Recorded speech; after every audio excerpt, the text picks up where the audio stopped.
Hey, what's going on? Today I want to talk about fractured NFTs, okay? As you probably already know, an NFT is rare digital shit, okay? It's one of a kind. It's not like Bitcoin where each Bitcoin is the same as all the other Bitcoin.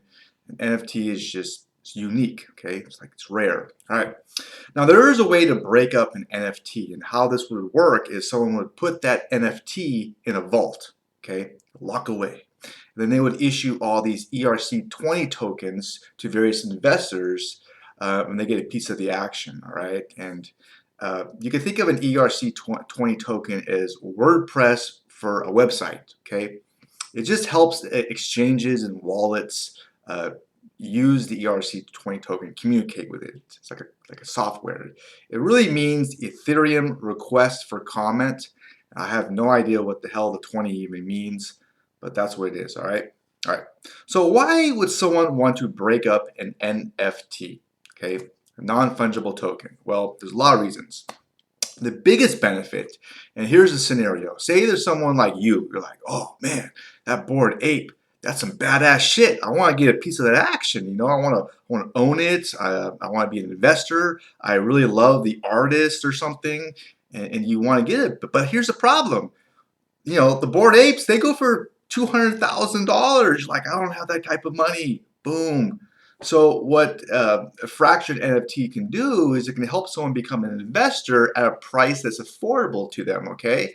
That way someone can get a piece of the action. So that really is the main benefit to breaking up an NFT and selling pieces of it, okay? But there really are other benefits too if you dive deeper into it, okay?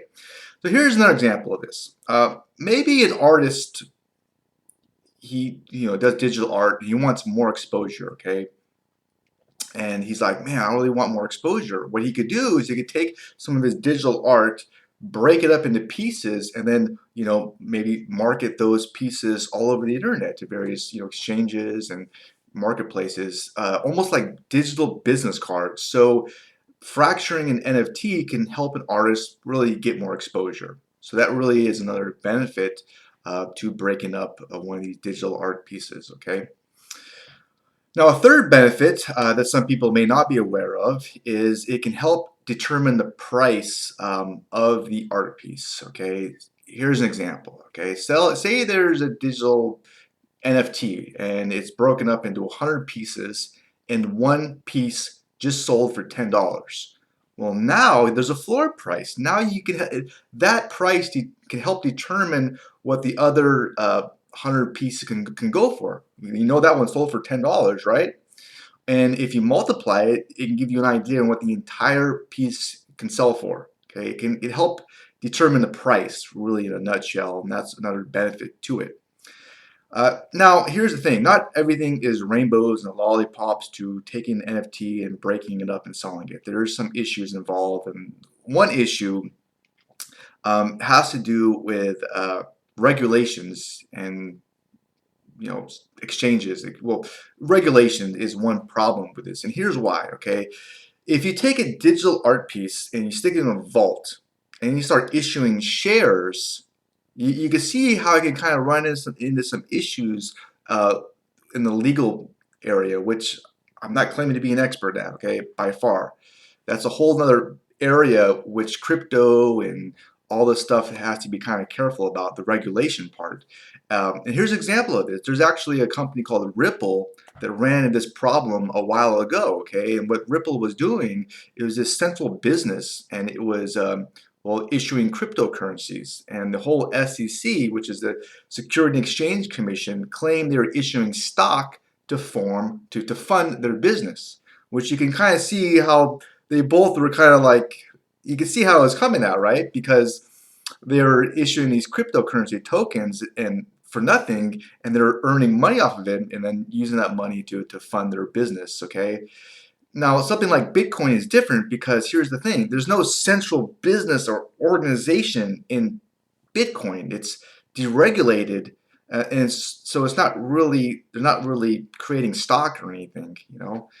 It's more like, I think it's used as land or something. That's the legal term of, I think, of that. So you can see how it can kind of run into some issues when you start, issuing shares of a digital art piece, and that's another area that it can get tricky at. Okay. All right, so if you want to learn a lot more about NFTs as well as breaking them up and where to go, would you even go to buy a fractured NFT? I actually wrote a whole blog post about this. I go over a lot more about 3 benefits to these digital assets that can bring to an artist or creator, these NFTs, and how they can be used. Some very creative ways that someone can use them.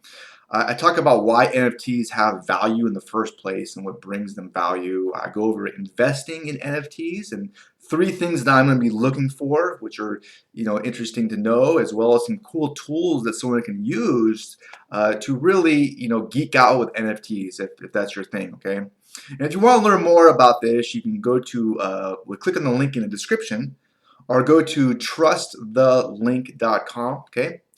But enough about me. I'm curious about you. What do you think of NFTs? Are they stupid? Are they like, oh, that's the dumbest thing in the world, is these NFT crap, right? Would you ever purchase a fraction of an NFT? Okay. Are you into collecting things? If so, what do you like to collect?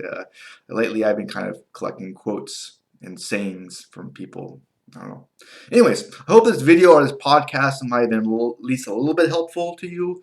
Uh, so if so, about all the whole, likes and subscribe crap, okay? Anyways, have a great rest of your day. All right, bye for now.